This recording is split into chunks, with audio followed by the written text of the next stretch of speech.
Hello friends, कैसे हैं आप सब। आई होप आप बहुत बढ़िया होंगे। तो चलिए आज क्लास के साथ मैं आई हूँ। तो आज गाइज इससे पहले हमने प्रेजेंट पार्टिसिपल के बारे में पढ़ा था। तो आज का हमारा वीडियो पास्ट पार्टिसिपल और परफेक्ट पार्टिसिपल के बारे में है कि कैसे हम इनको यूज़ करते हैं, किस कंडीशंस में हम past participle and perfect participle का यूज़ कर सकते हैं। देखिए, सबसे पहले हम बात करेंगे गाइज पास्ट पार्टिसिपल के लिए। तो यूज़ ऑफ पास्ट पार्टिसिपल है ना। तो सबसे पहले हमारा जो फर्स्ट रूल है वो क्या कह रहा है, एडजेक्टिव के रूप में होता है ना।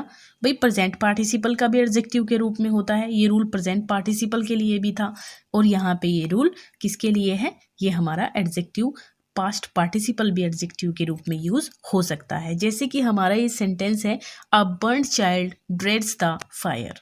भाई एक जला हुआ बच्चा जो है वो आग से डरता है। तो क्या बोला गया है यहाँ पे, बर्न्ड चाइल्ड। बर्न्ड क्या है इसकी, बर्न्ड इसकी स्पेशलिटी है किसकी, चाइल्ड की। तो ये यहाँ पे एडजेक्टिव हो जाता है। इसी तरह a lost opportunity never returns, मतलब खोई हुई अपॉर्चुनिटी कभी भी वापस नहीं आती है, ये यहाँ पे बोला गया है। तो भाई कभी भी वापस नहीं आती है कौन सी अपॉर्चुनिटी, लॉस्ट, खोई हुई। ये यहाँ पे क्या है, ये एडजेक्टिव है जो अपॉर्चुनिटी की विशेषता यहाँ पे बता रहा है। नेक्स्ट रूल है हमारा, परफेक्ट पास्ट फ्यूचर के प्रेजेंट टेंस बनाने में होता है। भाई सेकंड फॉर्म थर्ड फॉर्म हमारी यूज होती है ऑलवेज परफेक्ट टेंस बनाने में, चाहे वो प्रेजेंट परफेक्ट हो, चाहे वो पास्ट परफेक्ट हो, चाहे वो फ्यूचर परफेक्ट हो। तीनों के तीनों में हमारी थर्ड फॉर्म यूज होती है। और देखिए पास्ट पार्टिसिपल भी हमारा थर्ड फॉर्म ही होता है वर्ब की, या फिर सेकेंड फॉर्म भी होता है कहीं कहीं। तो यहाँ पे हमारा ये सेंटेंस है, I have written a letter. I have written a letter, मैं एक लेटर लिख चुका हूँ। तो ये हैज़ हैव कहाँ पे आता है, ये हमारा प्रेजेंट परफेक्ट टेंस में आता है गाइस, ठीक है। नेक्स्ट है, he had finished his work, उसने अपना काम जो है ख़त्म कर लिया था। तो हैड कहाँ आता है, हैड हमारा पास्ट की फॉर्म है, पास्ट की हेल्पिंग वर्ब है ये। तो ये हमारा पास्ट परफेक्ट टेंस में हो जाता है। इसके बाद आता है, he had he will have written a letter, ठीक है। He will have written a letter, ये हमारा फ्यूचर परफेक्ट टेंस का सेंटेंस है। तो तीनों मैंने आपको यहाँ पे बता दिए हैं गाइस। नेक्स्ट रूल है, पास्ट पार्टिसिपल का प्रयोग परफेक्ट पार्टिसिपल बनाने में होता है। भाई जैसे आप देखते हैं कि परफेक्ट पार्टिसिपल हैविंग लग के बनता है हमारा। तो हैविंग प्लस वर्ब की थर्ड फॉर्म होता है हमारा पास्ट पार्टिसिपल। तो लेकिन उसमें यूज़ क्या हो रहा है, यूज़ तो हमारी थर्ड फॉर्म हो रही है ना, यूज़ तो हमारा पास्ट पार्टिसिपल हो रहा है ना हैविंग के साथ। जैसे कि हैविंग है, फिर हमारा पास्ट पार्टिसिपल डन है। तो इस तरीके से क्या बन गया है यहाँ पे हमारा परफेक्ट पार्टिसिपल बन जाता है हैविंग डन। ऐसे ही हैविंग सीन यहाँ पे है, तो ये हमारा हैविंग प्लस सीन हो जाता है having seen, and having plus written हो जाता है हैविंग रिटेन, ठीक है गाइस।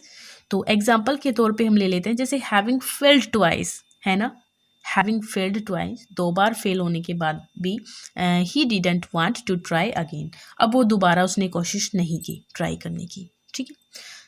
रूल 4 है, पास्ट पार्टिसिपल का प्रयोग perfect participle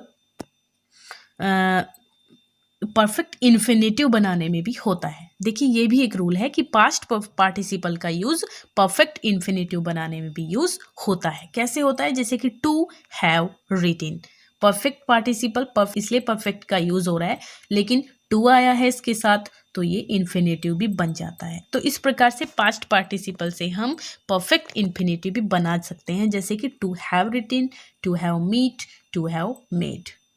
okay, next rule 5 हमारा क्या कह रहा है, रूल 5 पैसिव बनाने में भी हम ऑलवेज अपना क्या यूज़ करते हैं, थर्ड फॉर्म का यूज़ करते हैं। तो ये भी हमारा क्या होता है, पास्ट पार्टिसिपल होता है। जैसे कि a tiger was killed by him, एक टाइगर उसके द्वारा मारा गया। तो वॉज किल्ड, किल्ड यहाँ पे क्या है, ये हमारा पार्टिसिपल है, थर्ड फॉर्म है। My watch has been stolen, मेरी जो घड़ी है वो खो चुकी है। तो स्टोलन है ना, खो गई है। तो ये भी हमारा यहाँ पे पास्ट पार्टिसिपल हो जाता है। रूल 6 क्या कहता है, रूल 6 में है कि परमानेंट हैबिट। देखिए कुछ परमानेंट हैबिट होती है किसी व्यक्ति की जो हमेशा ही रहती हैं, स्टेट होती है स्टेट हम कंडीशन को कह सकते हैं, कोई भी अगर कंडीशन है उसको हम स्टेट कहते हैं। कैरेक्टर, कैरेक्टर से आपको पता होगा कि चरित्र होता है कैरेक्टर, ठीक है, किसी इंसान का जो रवैया होता है वो कैरेक्टर होता है उसका। तो जैसे कि उसको इन सब को एक्सप्रेस करने के लिए भी हम पास्ट पार्टिसिपल का यूज़ करते हैं, जैसे कि अ वेल रीड मैन, है ना, अच्छे से पढ़ा लिखा व्यक्ति। तो ये क्या है, ये भाई उसकी कैरेक्टर है, या फिर आप स्टेट कह सकते हो, कंडीशन कह सकते हो। अ वेल बिहेव्ड स्टूडेंट, मतलब ऑलवेज अच्छा व्यवहार करने वाला स्टूडेंट, ये परमानेंट हैबिट है। क्योंकि यदि हम किसी को ऐसा कह रहे हैं कि भाई ये व्यक्ति या ये कोई लड़का हमेशा ऐसे ही करता है, तो ये इसका क्या मतलब है, ये उसकी हैबिट है, परमानेंट हैबिट है। तो a well behaved student is a permanent habit है यहाँ पे, ठीक है।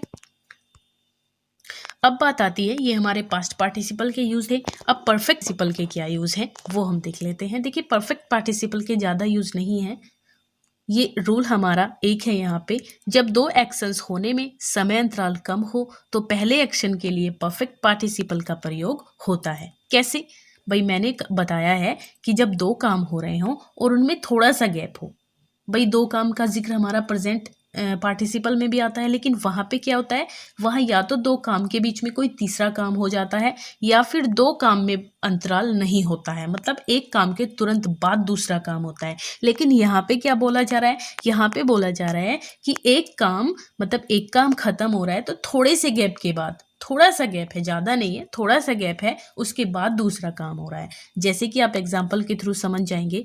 हैविंग टेकन ब्रेकफास्ट, मतलब ब्रेकफास्ट लेने के बाद Aditya went to school, breakfast लेते ही आदित्य स्कूल चला गया, है ना। तो आदित्य वेंट टू स्कूल, भाई थोड़ा सा तो टाइम लिया होगा, ऐसा तो है नहीं कि आप ब्रेकफास्ट किया एकदम से आप उठ के भाग जाओगे डायरेक्ट, भाई अपना बैग भी उठाओगे, है ना, कुछ ज़रूरी चीज़ें होती हैं स्कूल ले जाने के लिए, आप वो भी अपनी कलेक्ट करोगे तभी तो जाओगे ना, तो थोड़ा सा टाइम तो गैप हो जाएगा ना। तो ये चीज़ यहाँ पे है। Having killed the tiger he carried at home, having killed the tiger, tiger को मारने के बाद ही कैरीड इट होम, मतलब उसको वो घर लेके चला गया। देखिए ऐसा तो नहीं है कि मारते ही भाग जाएगा वो, है ना, एकदम से तो नहीं हो रहा ना, थोड़ा सा गैप हो गया यहाँ पे। जैसे टाइगर मारा, फिर वो अपना जो सामान है उसको भी वो कलेक्ट करेगा, टाइगर को भी वो किसी तरह ले जाने का प्रबंध करेगा, तभी तो वो लेके जाएगा ना। थोड़ा सा टाइम इसमें स्पेंड जरूर हो जाएगा, तो थोड़ा सा गैप है यहाँ पे। तो अच्छे से आप मेरे हिसाब से तो समझ गए होंगे गाइस। देखिए अगर आपको मेरी टीचिंग अच्छी लगती है तो प्लीज़ मेरे चैनल को सब्सक्राइब करिए, लाइक कीजिए मेरी वीडियोज़ को एंड शेयर कीजिए ज़्यादा से ज़्यादा, ताकि सब लोगों को ये प्रॉफिट पहुँच पाए। बहुत अच्छे से मैं आपको ग्रामर कराऊंगी, हर चीज़ पढ़ाऊंगी। और आप प्लीज़ कमेंट भी कीजिए कि क्या आप मुझसे पढ़ना चाहते हैं, क्या टॉपिक मैं आपके लिए लेकर आ सकती हूँ। Thank you.